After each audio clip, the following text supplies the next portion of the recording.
আসসালামু আলাইকুম বন্ধুরা, সবাই কেমন আছো? আজকে তোমাদের মাঝে নতুন আরেকটি রেসিপি নিয়ে হাজির হয়েছি। সম্পূর্ণ রেসিপিটি দেখতে হলে ভিডিওটি না টেনে দেখতে থাকুন। আমার চ্যানেলে যদি নতুন হয়ে থাকেন তাহলে অবশ্যই চ্যানেলটি সাবস্ক্রাইব করে দিবেন।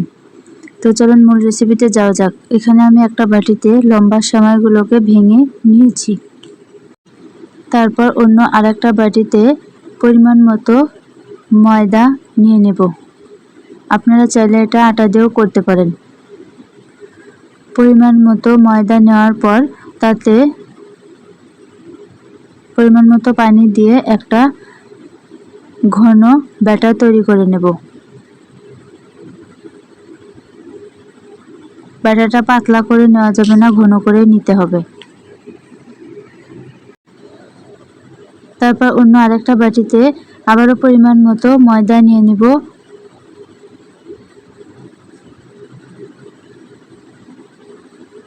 এমন নতুন নতুন রেসিপি পেতে অবশ্যই চ্যানেলটি সাবস্ক্রাইব করে সাথেই থাকুন।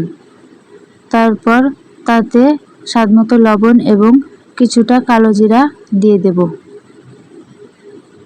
তারপর সামান্য তেল দিয়ে একটা ডো তৈরি করে নেব।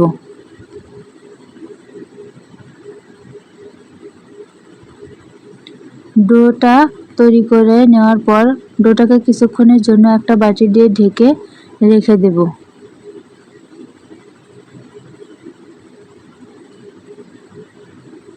ডোটা ঢেকে রেখে দেওয়ার পর অন্যদিকে আমরা পুর বানিয়ে নেব। তার জন্য চুলায় একটা কড়াই বসিয়ে দিয়ে তাতে পরিমাণ মতো তেল দিয়ে রসুন কুচি দিয়ে দেব। রসুন কুচিটাকে ভালো করে নেড়ে চেড়ে ভেজে নেব।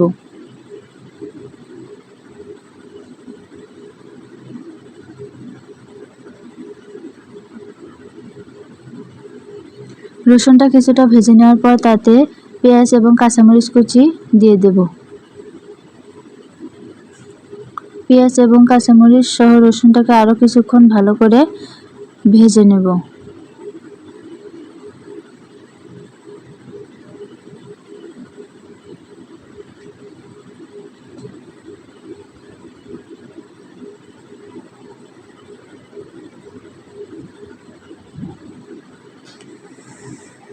সবগুলো উপকরণ ভালো করে ভেজে নেওয়ার পর তাতে পরিমাণ মতো হলুদের গুঁড়া, জিরা গুঁড়া দিয়ে দেব এবং আগে থেকে সেদ্ধ করে রাখা আলু চটকে নিয়েছি সেটা তাতে দিয়ে দেব।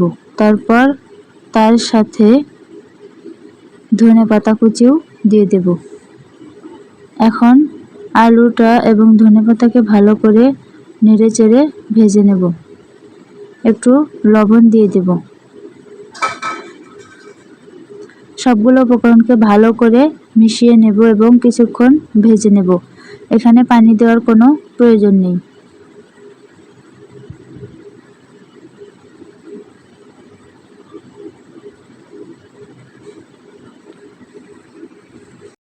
সবগুলো উপকরণকে ভালো করে ভেজে চুলা থেকে একটা বাটিতে নামিয়ে নেব।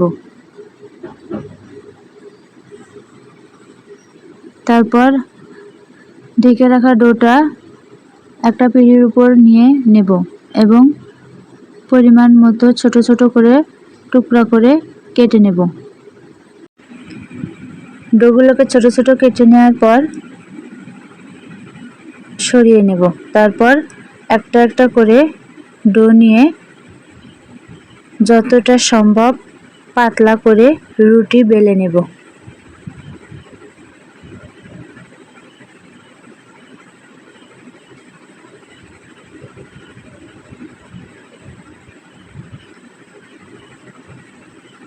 বাড়িতে কোনো অতিথি এবং বাচ্চাদের টিফিনের আর চিন্তা করতে হবে না, ঝটপট এমন রেসিপি বানিয়ে নিতে পারেন। যতটা সম্ভব পাতলা করে রুটি বেলে নিতে হবে। সবগুলো ডোকে রুটি বেলে নেব।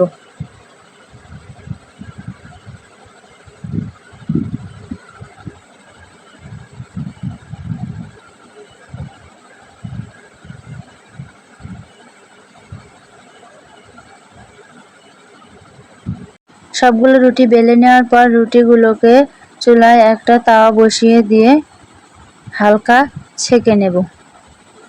পুরো ভেজে নেওয়ার প্রয়োজন নাই, এখানে হালকা করে ছেঁকে নিতে হবে।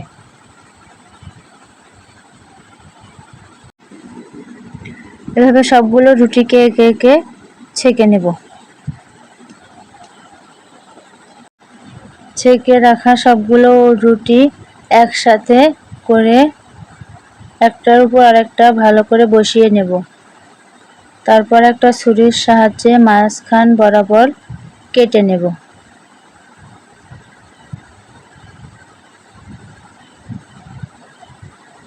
মাঝখানে কেটে নেওয়ার পর রুটিগুলোকে একটা সুতি কাপড় দিয়ে ঢেকে রাখবো যাতে ঠান্ডা হয়ে না যায়।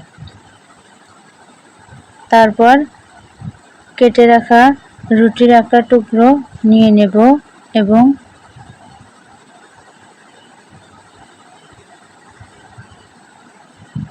একটা ভাঁজ করে নেব। তারপর তাতে যে ব্যাটারটা বানিয়ে নিয়েছি সেটা লাগিয়ে নেব যাতে ভাজার সময় এটা খুলে না যায়।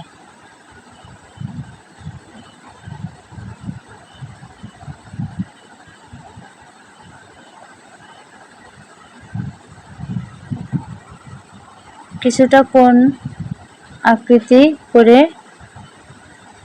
ভাঁজ করে নেব। আপনারা চাইলে আপনাদের ইচ্ছামতো যে কোনো আকারে ভাঁজ করে নিতে পারেন।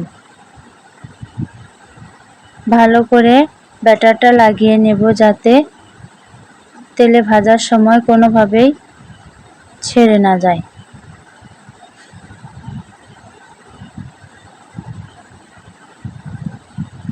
ভালো করে রুটিটা কোণ আকৃতি বানিয়ে নেওয়ার পর তার মাঝখানে আগে থেকে বানিয়ে রাখা আলুর পুরটা দিয়ে দেব। এত চাপ দেওয়ার প্রয়োজন নাই, হালকাভাবে আলুর পুরটা ভিতরে দিয়ে দেব। পুরোটা ভরিয়ে দেব। এভাবে সবগুলো রুটি বানিয়ে নেব।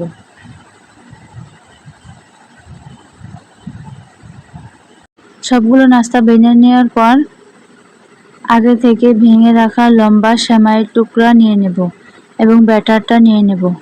কোণ আকৃতির নাস্তাটা ব্যাটারে ডুবিয়ে দেব। দেখতে পাচ্ছেন কিভাবে বানাচ্ছি। তারপর সেটাকে আবার ভেঙে রাখা সেমাইয়ে দিয়ে দেব। ভালোভাবে নেড়ে চেড়ে এদিক ওদিক ঘুরিয়ে সেমাইটা লাগিয়ে নিতে হবে। তারপর এভাবে কিছুক্ষণ রেখে দিতে হবে যাতে সেমাইটা ভালো করে লাগিয়ে যায়।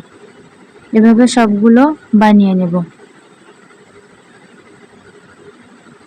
তারপর ভাজার জন্য চুলায় একটা কড়াই বসিয়ে দিয়ে একটু পরিমাণের চেয়ে বেশি তেল দিয়ে দেব।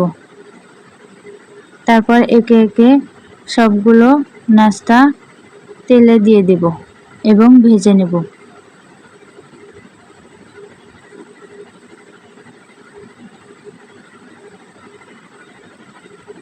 আমার এই রেসিপিটি যদি ভালো লেগে থাকে তাহলে অবশ্যই একটা লাইক করতেই পারেন।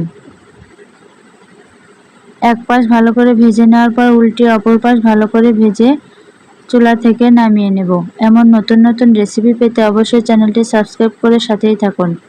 আজকে এই পর্যন্তই। আগামীকাল নতুন আরেকটি ভিডিও দেখার আমন্ত্রণ রইল। সে পর্যন্ত ভালো থাকবেন, সুস্থ থাকবেন। আল্লাহ হাফেজ।